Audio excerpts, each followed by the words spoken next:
It weighs less than styrofoam of the same size and it's crystal clear. Welcome to trans steel of the 21st century. What good would that be? With this process, there's a way for me to take it down to a fiber system. Well, what good is that?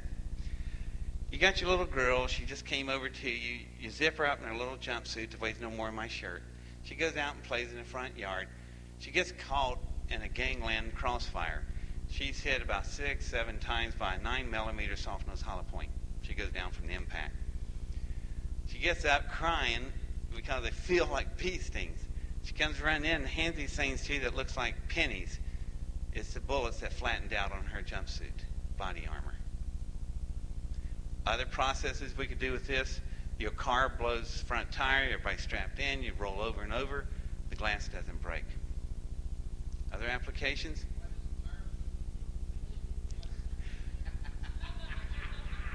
There's one in every crowd, buddy. Because I hadn't gotten a good year with it yet. These are all applications, and there's more applications than I could possibly think of.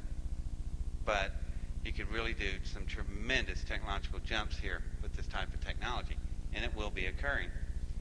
However, another thing that the metal did, that's the speaker grid at the top, that's the speaker grid at the bottom. When metal is injected into an environment, because of surface cohesion tension, they turn into perfect spheres. Any liquid will.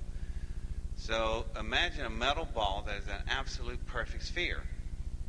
So there's this company named Timken. Anybody ever heard of them? Oh, really? That's right. They make ball bearings. They wanted to make bearings in space because with the surface tension, something happens.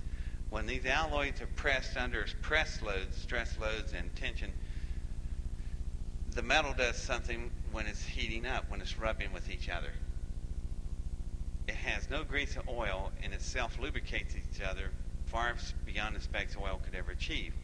So what you're talking about is greaseless bearings. So an Amtrak can go 90 miles an hour through downtown Des Moines, don't lock up a bearing, decide to do a right-hand turn, go through Main Street, which gets everybody excited. Another thing that this stuff can do for this type of metal, that means you could make something else.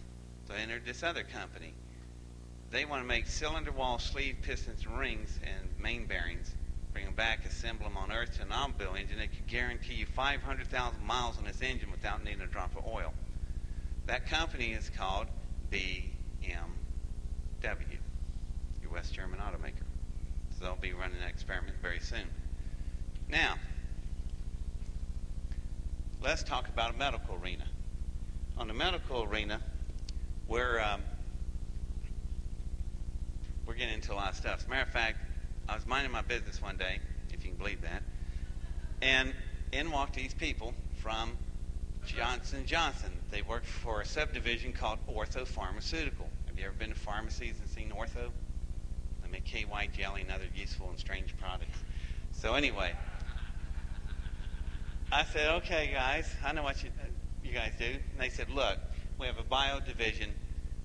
We would like for you to build an electrophoretic processor that could work in the microgravity of space. Can you do that? Sure.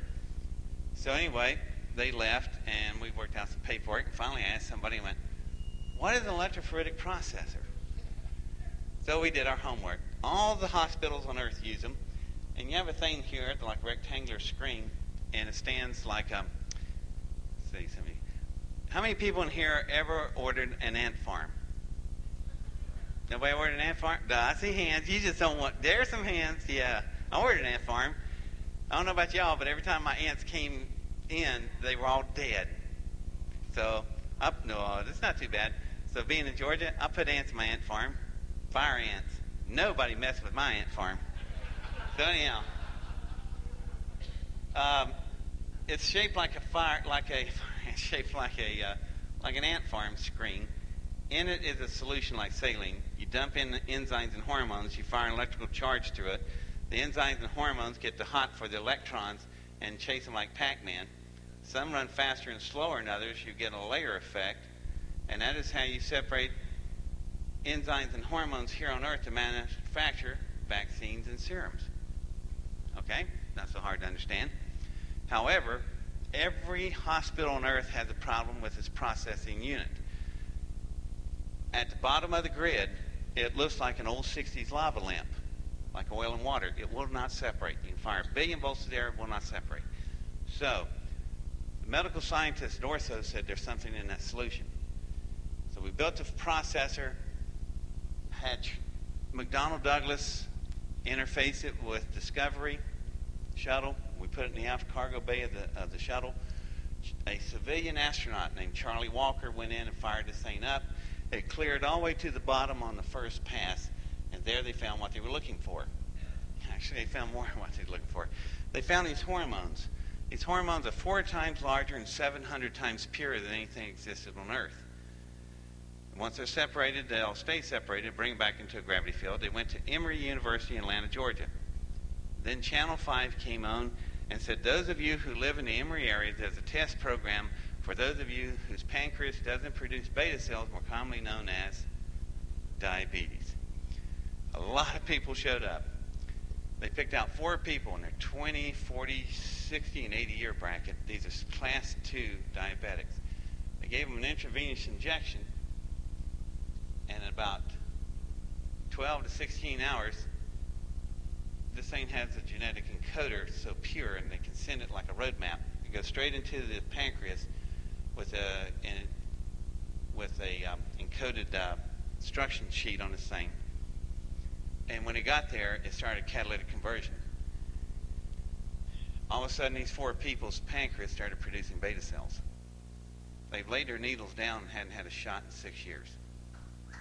So, now, you're sitting there going, well, that can't be. We hadn't heard anything about it on national news. You're absolutely right, for 2 reasons. First reason, Johnson & Johnson paid $227 million for that flight. Gives it the authority to lock it up under proprietary law. Why? Oh, they're so mean. No, they're not. They did it for reason number 2. Have you ever tried to do a manufacturing process in the back seat of your car? That's what it's like on board a space shuttle. You need a space factory. 2, 3 times the size of this building, so you can make enough inoculation serums to take out states at a time and not just 4 people. Until you have a space factory where you can manufacture it, there's no need to get you wound up because we can't deliver the product. So it's kind of a tough situation. But what is curious, did anybody see last week what Clinton did? He gave $2 billion for research to diabetes. And we're staring at the cure, but we can't get things organized enough to build a space factory, so we can't do this type of processing. We can't get this product into the field for you to get rid of a dreaded disease. And it gets better. At a debriefing system I was in with this thing, I said, hey guys, how much is this stuff going to cost? Anybody thought about that? Oh yeah, Johnson's ready. Oh, about 60, maybe 80,000 for a shot. I went, God, I guess they're going to die of diabetes, aren't they? There was another group of people go, no, they won't. We'll pay for it. I went, who are you guys, Daddy Warbucks? And they go, we're the insurance underwriters, all of them, big Aetna, Blue Cross, Blue Shield, all of them. I said, oh, you're so generous. And I went, let me think about this a minute. Don't answer. Let's see if I can figure this out. You'll take a person 60, 70 years of their life, and they have diabetes. Along with that comes blindness, joint failure, hypertension, blindness. It costs you tens of billions of dollars. So you'll put that in your pocket when you get rid of the disease. The public gets rid of a terrible thing hanging on them. Johnson & Johnson gets a worldwide monopoly cure. So you guys pay for it at normal premium rates with a big smile because you're making tens of billions and you get rid of a dread disease at a normal premium rate. That's science and technology in business moving in the right system. It's what we call where science gets down to business. So it works out that way. But until you have that system, there's nothing we can do about it. Now, you might ask yourself, how come you don't hear about all this on national news? Good question. Do you know where the National Technology Transfer Center of NASA is? I know you think I'm making this up, but you can verify it real easy. The National Technology Transfer Center of NASA's divisions, their address is Jesuit College, Wheeling, West Virginia. what in God's name is the NTTC doing inside a Jesuit college in the middle of nowhere? And I know it's nowhere because I was born just to the south of the place. Well, go ask the Pope of Pork Barrel, Senator Byrd. And that system was moved out of Washington, D.C. into that Jesuit college. Call 1-800-555-1212. Ask for the National Technology Center and Jesuit College in Wheeling, West Virginia, and they'll give you a 1-800 number, and you can talk to them. And ask them, what are you guys doing there? See what kind of answer they give you. It's the technology transfer system has been treated like an unwanted stepchild by NASA because a president named John F. Kennedy had wrote an executive order ordering NASA to make available to commercial divisions the science technology that are discovered. They hate that. NASA hates being told anything. Do you know how NASA is built? Do you know how the structure works? Do you know who's in charge of the space program? Gore. The Vice President of the United States is in charge of the space program. It's been that way since one time Dan Quayle ran the space program. So,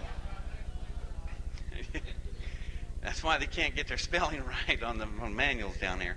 But anyway,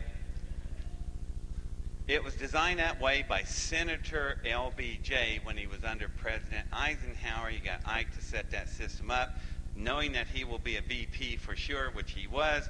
Then he built Houston so he could tell his voters, look what I brought you. Houston's never been needed from day one. You think the Cape can't do what Houston does? Of course they can. It's total redundant. It's politics at its worst. So you had this megalomaniac running around named LBJ that was doing this kind of system. So anyway, that is how the structure of the space program is set. And did you know this? This federal agency answers to no one except the executive office. Tremendous power NASA has. How so? Did anybody see a program called Day One? It lasted 1 month and they took it off the air. Probably didn't surprise me. Did you remember it? I got a tape recording or something. Their first episode of their first session was a story about the FBI. The FBI, this is interesting, the FBI was doing a 5-year, multi-million-dollar undercover probe sting operation on all of the leaders of the space program. You know why? George Jeffs, let's see, now I wouldn't know George, James Beggs. Anybody recognize that name? He's a former head of NASA. His assistant, Deputy Director Jesse Moore, was the one that was in power when the Challenger exploded. Tom Brokaw got on there during the funeral. He said James Beggs could not be here. Jesse Moore's in power. James Begg is having forgot what he called it. He was on leave. He's on administrative leave. That was it. Pardon? The administrative leave, what it was, your leader of the space program had been indicted by the Senate. He was buying 7th grade rivets that holds the shuttle together, literally, paying 1st grade price, taking a 50-50 kickback from the supplier.